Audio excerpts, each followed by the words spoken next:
Welcome to We Hear Her. I am Erin Trenbeth Murray. And I am Jennifer Bean. We're here today with another amazing woman who's sharing her story and insights to lessons learned.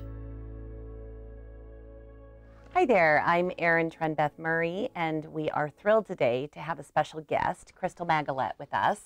And I'd love to tell you first a little bit about her diverse background. She has done so many things and is currently involved in so many areas in our community.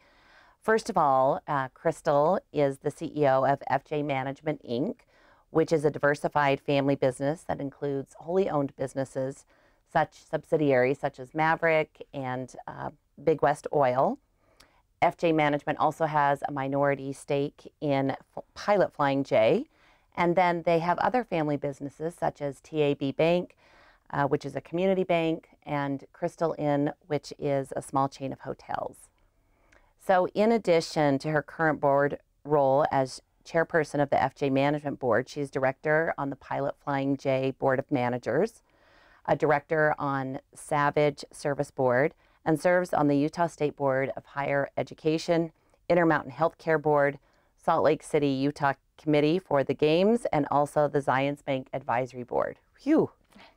She is an active and involved member managing the family charitable giving through the FJ Management Impact Fund, which focuses mostly on education and scholarship, which I know is near and dear to her heart. Crystal also co-chairs the Intermountain Healthcare Primary Promise Campaign and is a member of the Sundance Institute and Utah Leadership Council. She holds a bachelor's degree in business administration from Pepperdine University and also holds an MBA from Harvard Business School and has an honorary doctorate degree in business from Utah State University as well as Weber State University. In 2018, she was named National EY Entrepreneur of the Year of Family Business, which is phenomenal. Most importantly, Crystal loves her role as a mother to her 4 children, ranging in ages from 20 to 26. And in her free time, she enjoys spending time with her family and friends. And her favorite activities are running, skiing, and traveling. So I am thrilled to welcome Crystal to the show today. Thank you, Erin. Thank you for being here. Great to see you. So good to see you as well. So I've just given a huge background on all that you do. Clearly a very active and busy member in our community. But what is the color that I missed in that landscape? Tell us a little bit more about who you are and where you come from. You're a little bit more about your background. So I came from a very small town. I grew up in Brigham City, Utah in the 60s. And my dad was an entrepreneur. And he started a company called Flying J in 1968. My parents divorced when I was 10. And my mom then became an entrepreneur as well. She had diet center franchises. So I grew up around entrepreneurs and people that, we had small businesses, and my dad's business grew to be very large by the time I was in my 20s. And I lived a very charmed life, I would say. I had one brother. Just had a lot of fun in my life, got to travel. I always thought I was so privileged because as a kid, my dad was a pilot, we had a plane, and we'd fly to California and stay in Motel 6 and go to Disneyland, and that was a big deal to me. But I did just grow up in a great environment. I was very fortunate to get my education. I was the first one in my family to get a college degree on my mom's side. Which is a big deal. Of course, so when I got a master's, that was even more of a big deal. And it was pretty unusual in my family to do that. Wow. And I have lived obviously I lived in California when I went to undergrad, and I lived back east a few years after I graduated from Harvard Business School. But other than that, I have lived in Utah and lived in Salt Lake for 28 years now. I've been back in Utah. So 2 parents as entrepreneurs. Yes. That's so great. I mean, yes. Talk to me a little bit about that influence of being a risk taker and that optimism and that just drive to go after the unknown. Tell me about that influence on you and your family. I think that my dad and my mom both influenced me in different ways. Mm-hmm. My dad was quite strict, Mm. but he was a very fair man, and so in his business dealings, he taught me that if a deal wasn't good unless both people are better off after the deal is done, which was super important, and also to listen. He was a big listener. But my mom has always been so optimistic, and she got married very young. She got married 2 weeks after high school graduation. Oh, wow. And she was very ambitious, and she really, I would say, probably regretted a bit that she didn't complete any additional education, but it didn't stop her. So she was always very active in the community. When I was growing up, she won like Queen of Hearts for Heart Association, and then later on, she had this opportunity to do Diet Center franchises in Texas, which she ended up having 35 of them. So she was clearly a mentor and example to me, especially, you know, in the 80s when women, she's now 80 years old, almost, and going strong. And she has always been such an inspiration to me and a model. And I do really believe that she had me believe anything was possible. And I lived in a home where my parents really didn't, I don't ever remember them being negative towards me or telling me I couldn't do something. They were always very positive and encouraging. They didn't necessarily care about grades and things like that, but I did. For some reason as a kid, I cared. And I understood at a very young age that I needed to do well. And so I always tried to excel in school because I always believed if I did that, I would have any doors open that I wanted to have open. And I didn't want to limit myself. So somehow I learned that a little bit on my own because my parents were more learn as you do it than get an education. They weren't against it, but they just had not done it themselves. Sure, sure. And that's still that nature and nurture combo, right? And instilling a sense of achievement at whatever you do. It sounds like what's coming through to me is a lot of heavy work ethic, a lot of integrity, and that makes sense now why you put so much interest and effort in educational boards that you serve on and scholarships, that value, and you talking about you being the first in your mom's side with a degree. So compelling. I love that, how that kind of all wraps together. Yeah, and now, I mean, all 4 of my kids, as of the end of this year, 3 of which are girls, will have college degrees. Oh, what are their degrees going to be in? So our son Drew, who's the oldest, graduated in political science, and he is working for WellQuest, which is one of our companies doing affordable housing. The next daughter, who is 24, graduated from USC, and she's doing consulting locally here for Cicero. And the twins that just turned 21 are going to Notre Dame. They graduate, one in neuroscience and one in political science, and with a minor in real estate. Wow. Wow. And they are amazing kids. I'm very, very lucky. Well, I know 2 of them a little bit from our kids going to school together, and that's definitely, they're amazing kids, an amazing family. Well, one more thing that I wanted to talk about is how you transitioned. You and I spoke a little bit earlier about your transition of serving on the board, but beyond that, you hadn't been heavily involved in your dad's company, and how that transitioned to you. And I was wondering if you could share a little bit about that story. I'll back up just a little bit because after I got my education in my late 20s, that's when I came back to Utah. And I got married, and I came back to Utah to open hotels all at the same time. My dad offered me an opportunity to open the Crystal Inn in downtown Salt Lake, and I happened to literally meet my husband at a wedding the very weekend that my dad did that. So I moved back to Utah, and my husband and I, over a roughly 10-year period of time, had 4 kids and opened 14 hotels, or managed 14 hotels. If you're going to do it big, so do it that's big. Right. When I had the twins, I suddenly had 4 kids, 5 and under, and I backed off a bit from my career. I still was involved at Crystal Inn, but I wasn't day-to-day, and what I was doing during that 8 years I had been put on the board for Flying J when I was 18. So then I'm in my mid-30s, and I would go to Flying J meetings once a month where all the managers would stand up from the many different divisions and talk about what they were doing, and then I was still on the board. So I had a pretty good understanding of what was going on at Flying J. In 2003, my dad passed away in an airplane crash, but even at that point, my dad had not been running the company for about probably roughly 10 years, 7 to 10 years, and he had another gentleman that was president.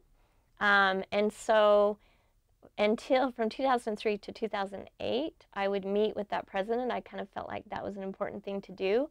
And in 2008, when Flying J went into bankruptcy, within 3 weeks, I did become CEO. Oh. And it was kind of all those steps, really beginning with my education, the experience I got starting the Crystal Inn, serving on the board of Flying J, attending the monthly meetings, that gave me the confidence I needed to be willing to step into that role. Because it took some confidence. Oh my gosh, right? The company was the 15th largest private company in the country at that time, and we had about 11,000 employees. We were $20 billion in sales. So it was not a small undertaking to step in as CEO of a company like that.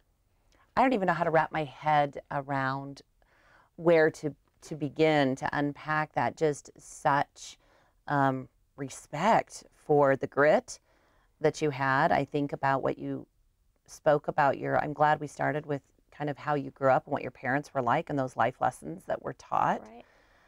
Do you think that, is there a couple of points that your mom or dad definitely drove home to you that they said that really impacted you stepping into that role? Are there values? Were there life lessons? Something that really helped you with that transition to such a huge undertaking? Yeah, I mean, that's a really simple answer for me.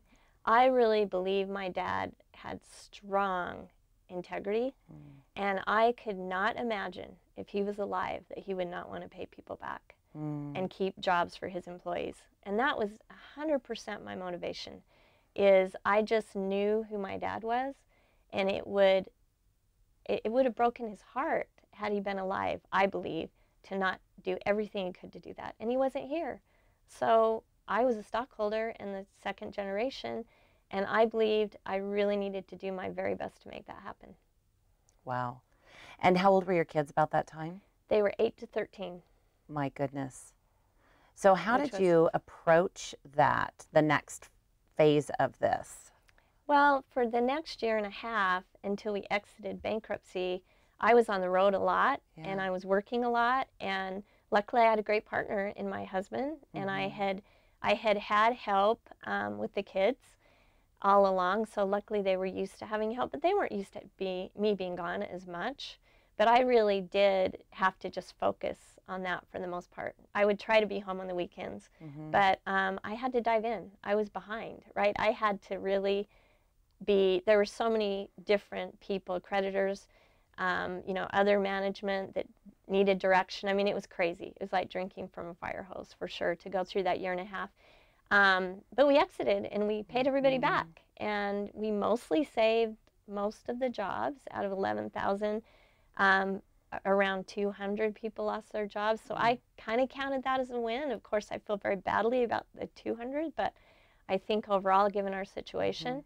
And then, since then, it's like close to 10 years, and it's been an amazing ride, and our companies have excelled, and we bought Maverick, and we've built an investment portfolio that's pretty sizable, and we've diversified into healthcare.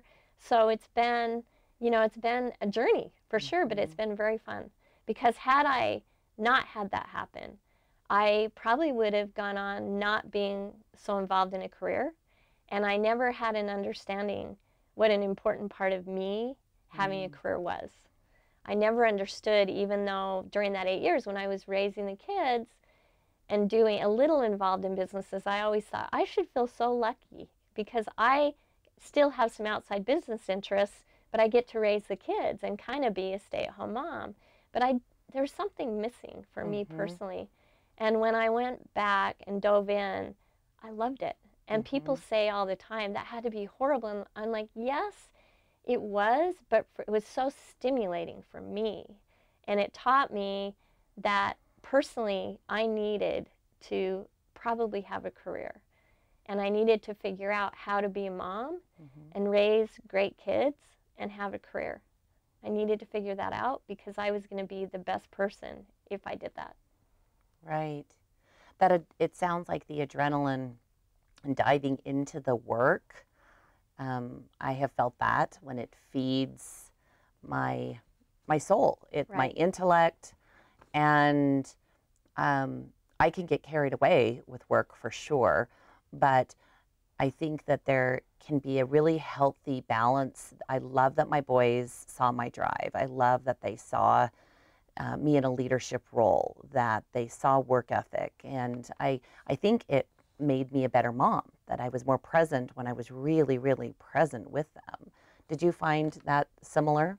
Yes, definitely. Yeah. I mean, I really believe that it has helped our kids be more independent.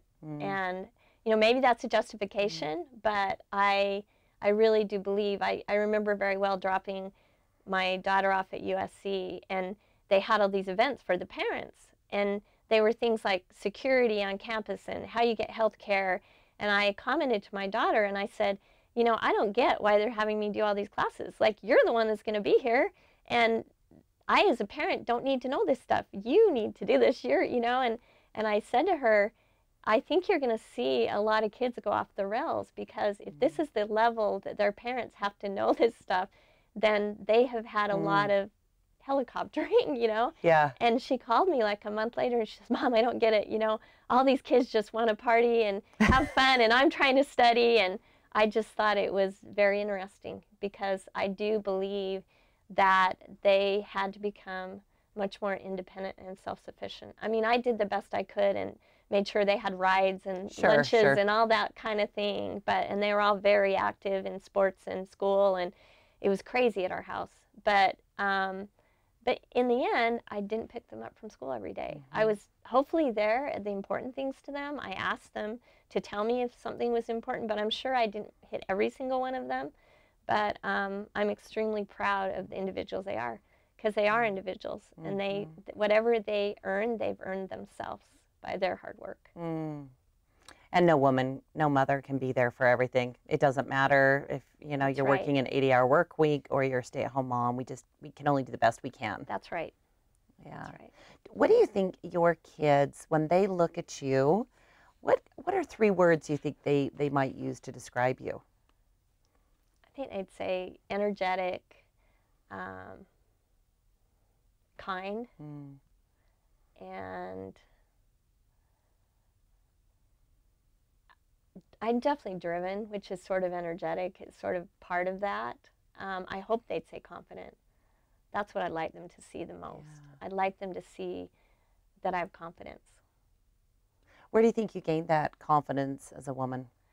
I think I gained the confidence because I saw it in my mom, and I also think, and I wasn't always that way. I mean, high school, like for a lot of people, high school was not fun. I moved as a junior in high school from Rexburg, Idaho to Bountiful, Utah, and I was a country girl, and you know, with braces and high hair, and you know, and it was you bad. You went to my high school then. Yeah. Did you go to Bountiful? I did. I went to Woods Cross. Oh, cool. Yeah. So anyway, I really wasn't always so confident, but I was willing to try things, and I always wanted to be, as I mentioned earlier, I always wanted to be the best I could.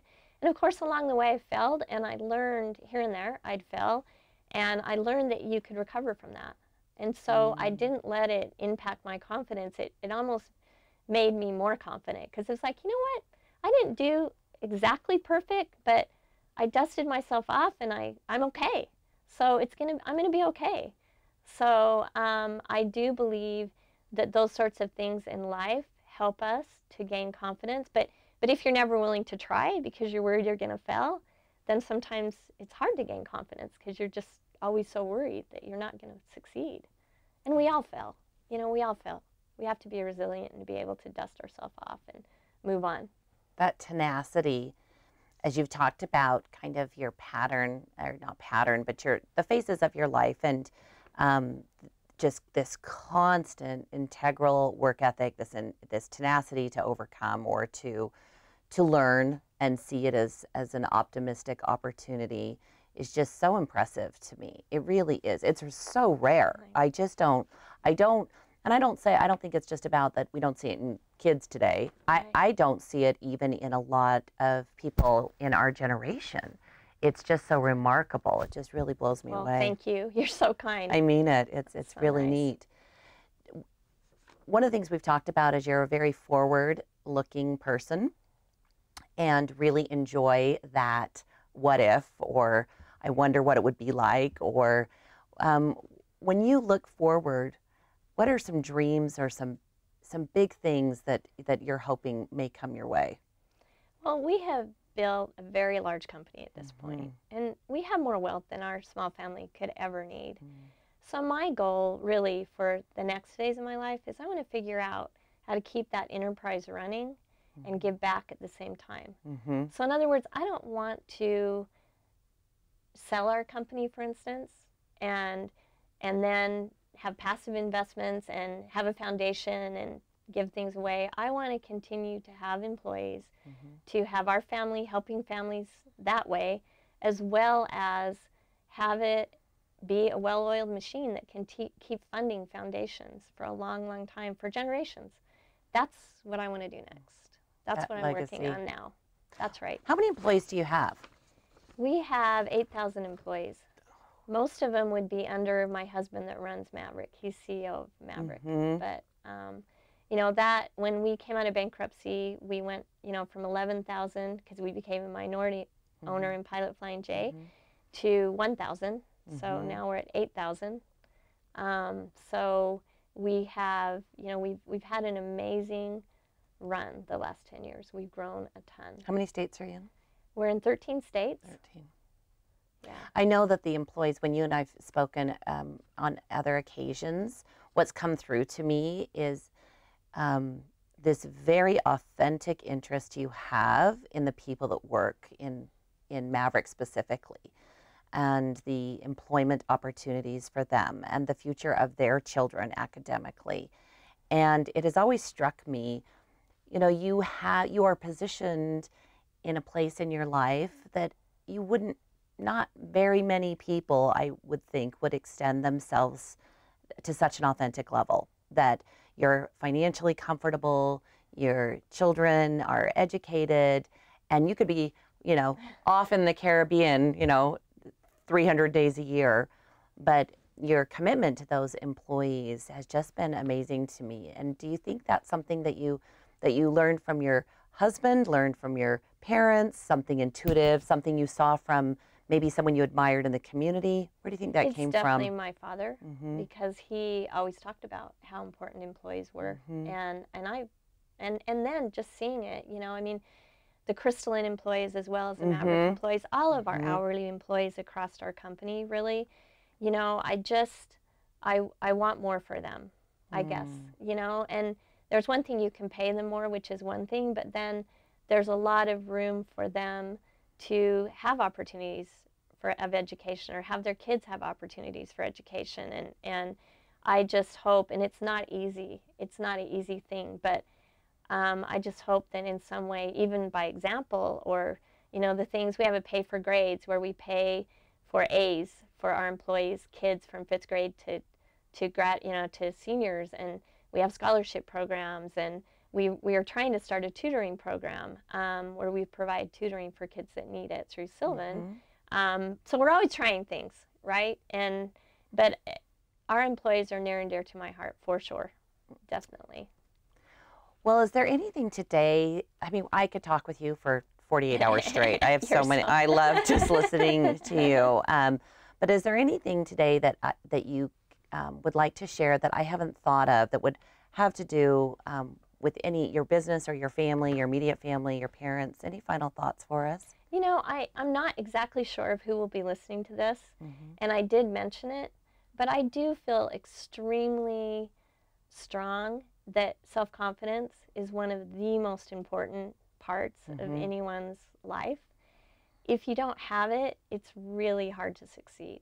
And even though we did touch on that, that would be something that to me would be applicable to anyone listening to this.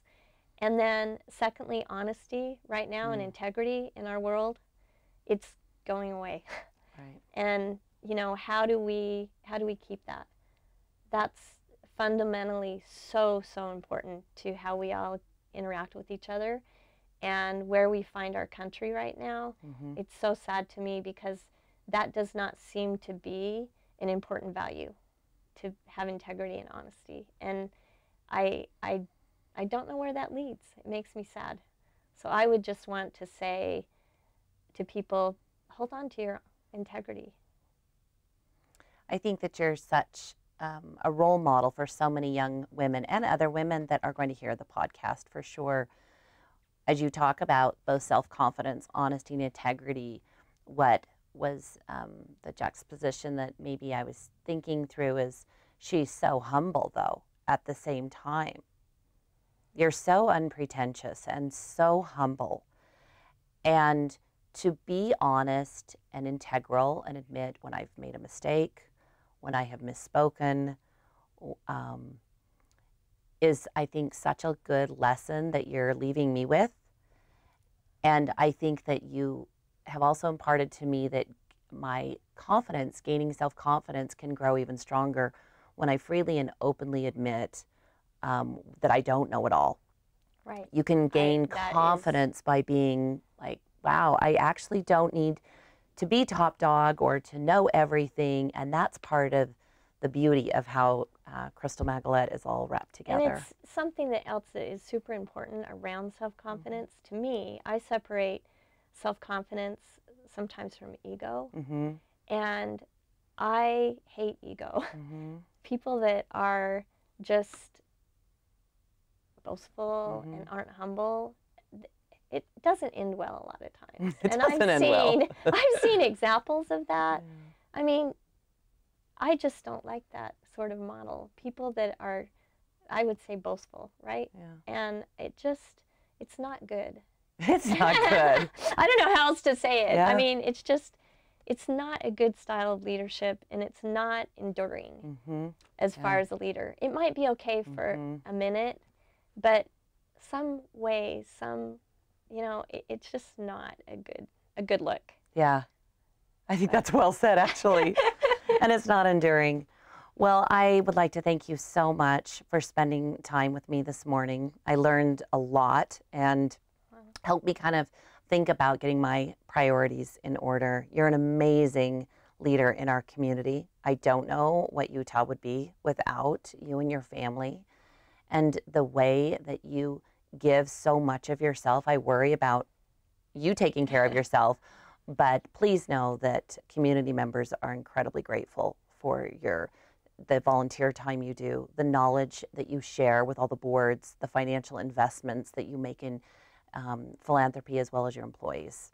So thank you so much, Erin. You're so nice to have me, and I'm really glad that it was meaningful to you, and I hope it's meaningful to others. Great. Thank you. Thank you for taking time to hear her. Join our efforts and learn more at womenwhosucceed.org. A big thank you to our sponsor, the Clark and Christine Ivory Foundation.